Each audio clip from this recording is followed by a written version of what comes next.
Hi, I'm James, an illustration agent, and in this series I'm answering questions from illustrators about the business of illustration.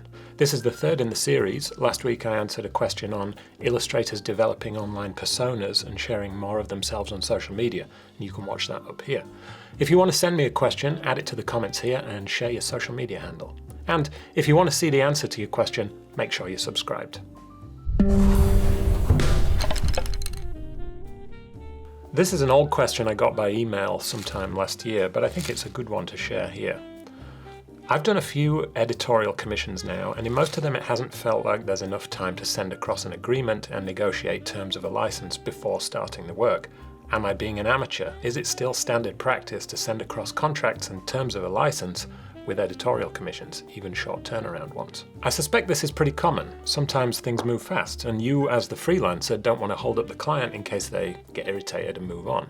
Most of the time, things go perfectly smoothly, and the job goes well and you get paid and it's all fine. So it can be easy to slip into the mindset of not really needing this kind of thing and get out of the habit of doing it. But you need to protect yourself for that one time in 10 or 50 or 100 projects when things do go wrong. And going wrong could mean any number of things. Sometimes a project just gets killed halfway through because the client changes direction on the project, and it's no one's fault, it just happens. You still need to make sure that you're paid for the work you do, even if it doesn't get finished. So you've got to have cancellation terms agreed up front. I'll link to a PDF from Illustrators Ireland below with some good information in it. It has a section on cancellation and rejection, and lots more too, so check that out. The Association of Illustrators has a commissioning agreement for members, which is ideal. You fill out the details of the project, send it to the client, and they send it back to you signed. I would encourage you to seek that out because they've put a lot of effort into making that the best tool for the job. And that includes things like your details, the client's details, the key dates, start date and deadlines, a clear description of the project, that's what you're actually going to be working on, the technical details, and the license details on there, plus payment terms. All the things that make it a legally enforceable agreement, in the UK at least, so definitely check that out. If you're organised, that only needs to take 10 minutes, and there is always time for that. As you're sending this, you'll also want to ask the client if they have any paperwork they want to send your way, because this works both ways. If the client is rushing around, they may forget to send you their agreements or forms to fill in, so it's good to remind them of that early up front and get that sorted.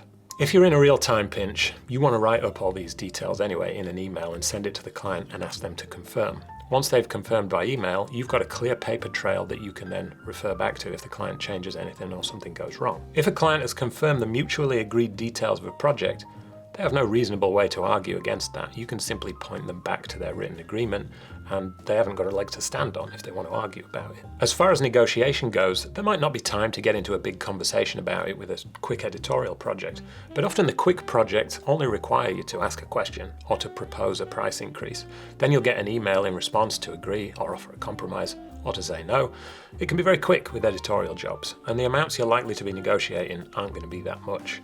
For bigger, longer projects where negotiation is a more in-depth conversation and the fees are higher, it's worth taking the time to get things right, because you may find yourself in a position where you're not really happy with the terms or the fee.